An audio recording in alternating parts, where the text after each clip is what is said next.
It was a quiet winter night, the kind where the air feels heavy, and even the moon seems to be listening. Ava sat by her window, wrapped in a soft gray shawl, watching the last snowflakes settle on the empty street. She wasn't waiting for anyone, just trying to hear the kind of silence that makes the heart confess its truths. Because tonight, as she decided to open the box she had avoided for 4 long years, a small wooden box tied with a faded ribbon holding the letters she never sent. She opened the first envelope with trembling fingers.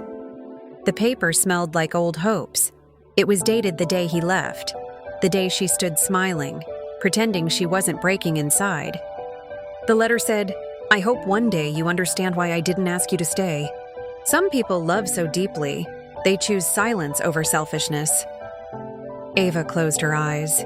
Back then, she didn't understand her own words, but tonight, she did. The next letters were different.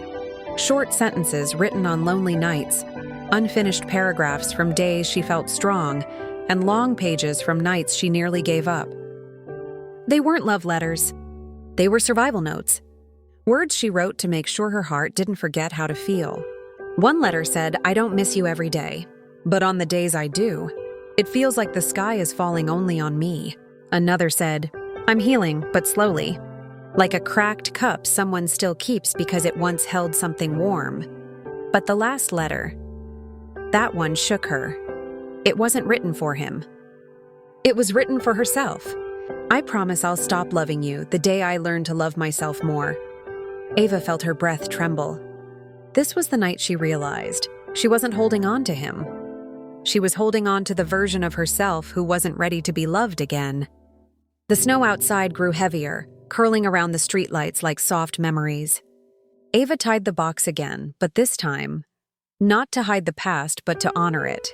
She didn't burn the letters. She didn't throw them away.